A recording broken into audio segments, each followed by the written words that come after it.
Chapter 4. The 12th and 13th Centuries. Historical Outline. The Christian Age.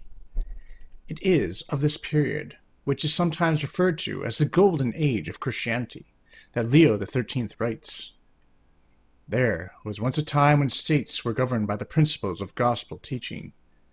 Then it was that the power and divine virtue of Christian wisdom had diffused itself throughout the laws, institutions, and morals of the people, permeating all ranks and relations of civil society. Then, too, the religion instituted by Jesus Christ, established firmly in befitting dignity, flourished everywhere by the favor of princes and the legitimate protection of the magistrates. And the church and state were happily united in concord and friendly interchange of good offices. The state, constituted in this wise, bore fruits important beyond all expectation, whose remembrance is still and always will be in renown, witnessed to as they are by countless proofs which can never be blotted out, or even obscured by any craft of any enemies." Again, the same pontiff writes, "Civil society was renovated in every part by the teachings of Christianity. In the strength of that renewal, the human race was brought back from death to life, and to so excellent a life that nothing more perfect had been known before, or will come to be known in the ages yet to come." The time referred to is the period of the 12th and 13th centuries, when the influence of the Church in Europe was at its zenith. Christian principles then dominated social relations more fully than at any other period before or since, and the Christian state then approached most nearly its full development. Its outstanding characteristics. It was the age of great saints and churchmen like Bruno, Bernard, Francis of Assisi, Thomas of Aquin, Bonaventure, etc., of great rulers who were at the same time Christian knights and heroes, such as St. Ludwig of Poland, who died 1227, Rodolph of Habsburg, who died 1281, St. Louis of France, who died 1270, and his cousin and contemporary, St. Ferdinand of Spain. It was the period, too, when the influence of Christian womanhood was most deeply felt in European life, when the thrones of Europe borrowed luster from such noble matrons as Matilda of Tuscany, who died 1114, St. Elizabeth of Hungary, who died 1231, St. Hedwig of Poland, who died 1245, Blanche of Castile, mother of St. Louis, Countess Sophia of Holland, who died 1176, and many others. It was the age of the Crusades, of Gothic cathedrals, of Christian poetry and art, of Christian philosophy. Finally, it was the epoch of true Christian democracy, which was then realized under the control of the medieval guilds, more fully than it has ever been before or since. Social system not perfect, but founded on true principles. We do not say that the medieval state was perfect. No human institution can ever be so, as long as human passions and human ignorance remain.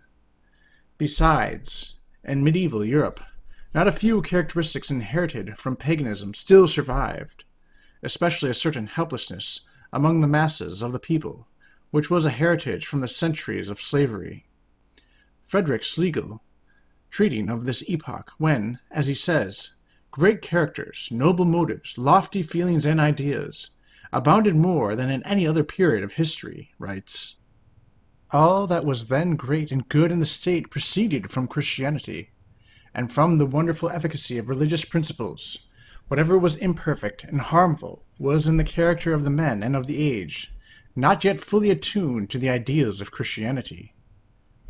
Had the Christian state been allowed to develop in a normal way, there is little doubt that many of these defects would be gradually eliminated, and a type of true democracy evolved in each country, suitable to the needs and character of the particular nation. This is substantially the evaluation of the medieval social system, which is conveyed in the moderate and carefully weighed words of Pius XI. "At one time," he writes, "there existed a social order, which, though by no means perfect in every respect, corresponded nevertheless in a certain measure to right reason, according to the needs and conditions of the times. That this order has long since perished is not due to the fact that it was incapable of development and adaptation to changing needs and circumstances, but rather to the wrongdoing of men. Men were hardened in excessive self-love, and refused to extend that order, as was their duty, to the increasing numbers of the people, or else, deceived by the attractions of false liberty and other errors, they grew impatient of every restraint and endeavored to throw off all authority. Unity of Christendom. Before the end of the 11th century, practically all the nations of Europe, except those on the eastern shores of the Baltic, had embraced Christianity. The worst abuses in the discipline of the Western Church, the Eastern Church had at this time practically completed its separation from Rome, arising from the perpetual strife of the 9th and 10th centuries, were now mostly healed by the reforms associated with the name of Hildebrand or Gregory VII. With all the nations and all the rulers of Europe sharing a common Catholic faith, the Pope, as the Vicar of Christ on earth, was accorded by unanimous consent a position of paramount influence. This reached its climax during the reign of Innocent III, who reigned from 1193 to 1216, when the sense of a common Christendom forming, as it were, one great European empire, and held together by the ties of a common faith, pervaded all classes. The Crusades and military orders.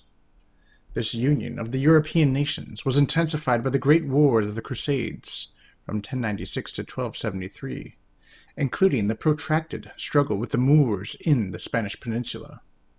These wars, too, gave occasion to the rise and spread of the great military orders, the Knights of St. John, the Templars, the Teutonic Knights, and the Spanish Knights of Calatrava and of St. James, which are a peculiar feature of Catholic life in this period. These orders played an important part in the erection of the Kingdom of Portugal, and the suppression of the neo-pagan Albigenses of southern France in the early half of the 13th century, and later on in the conversion to Christianity of the eastern Baltic nations and the creation of the Prussian state. It was the Crusades, too, and the Christian spirit, of which they were an expression, that brought the order of chivalry to its highest development, and enabled the clergy to enforce effectively in Europe the observance of the truce of God. Religious institutions. At the same time, the Christian spirit of self-denial and prayer was exemplified and intensified by the rise and spread of the Cistercian order, in which the spirit of the early Benedictines was renewed. St. Bernard, who died 1153, the greatest of the Cistercians, whose attractive personality dominates the first half of the 12th century, may be regarded as the type and personification of his age. The foundation of the great mendicant orders in the 13th century, namely the Franciscans, the Dominicans, the Order of Mount Carmel, and the Hermits of St. Augustine, marks a new development in the life of the Church. Unlike the early religious orders, the mendicant friars bound themselves to absolute poverty, even as corporate bodies. Besides, they did not confine themselves to their monasteries, but mingled with the people, devoting their energies to the work of leading others by their example and preaching to follow the teaching of the gospel. Their influence can hardly be exaggerated. The mendicant friar, moving about among the people, living upon the alms of the faithful, clad in the habit of poverty, was a perpetual reminder to all of the ideals of Christ. In the social sphere especially, the movement wrought by the spirit of St. Francis renewed Christian life in Europe. The third orders of St. Francis and St. Dominic, which were an adaptation for lay people of the mendicant ideals of piety, detachment, and charity, spread rapidly through Europe. The members included men and women of every rank, who bound themselves to carry out the obligations of religious perfection, while following their ordinary avocations in the world.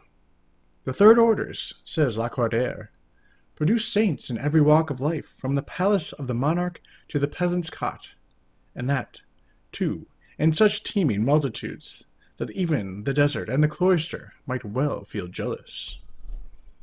The cities and schools. This period is also marked by the rise of the towns. In the preceding centuries, there was comparatively little town life in Europe. The Roman towns were declining even before the barbarian invasions, and these hastened their decay. The new German races loved the open life of the country, and during all the period of the early Middle Ages, social activities centered around the manor or the monastery. Owing to various causes, however, such as the attacks of the Northmen, Hungarians, and Saracens in the 9th and 10th centuries, against whom strong walls and a central government were the only effective bulwarks, towns began to assume importance. The growth of trade and commerce, which appeared in the following centuries as a result of the Crusades, caused their further development. The cities of northern and central Italy were the first to reap the fruits of the trade and commerce from the east, which developed with the Crusades. And towards the close of the 13th century, Venice, Genoa, Florence, and Milan were not only wealthy and prosperous cities, but had each become the center of a powerful republican state. Northern and central Italy was studded over with similar city republics of a smaller type, all practically independent. The Italian cities became the centers of industry, learning, and art, scarcely surpassed by the famous cities of early Greece. The southern French towns and Barcelona developed a little later. In the 13th century, numerous important centers of commerce and trade had been established in France, Flanders, Germany, and England, some of which remain to this day among the great commercial towns of the world. The most important social development resulting from the rise of the towns was the formation of the great burgher class, out of whose successful struggles for political emancipation arose the Third Estate, or commons, which would most probably have grown into a full and real democracy had not the virus of modern liberalism poisoned its later development. Decline of Christendom.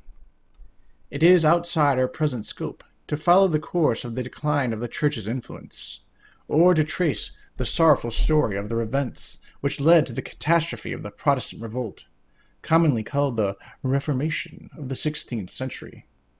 The enforced exile of the popes at Avignon, 1309-76, the aggressive interference of the French kings, the Great Western Schism, 1378-1417, the neo-paganism intermingled with the revival of classical learning in the 15th century, the avarice and ambition of the German princes, and, later on, of the English sovereigns and the Scottish lords, all had their share in bringing about the disaster. Abuses, too, in ecclesiastical discipline, owing principally to the above causes, were made the occasion on the pretext of robbing the people of their faith over large portions of Europe, and preparing the way to their future enslavement. The social conditions, however, which had developed in the 12th and 13th centuries, when the influence of the Church was at its height, did not change substantially till after the rise of Protestantism.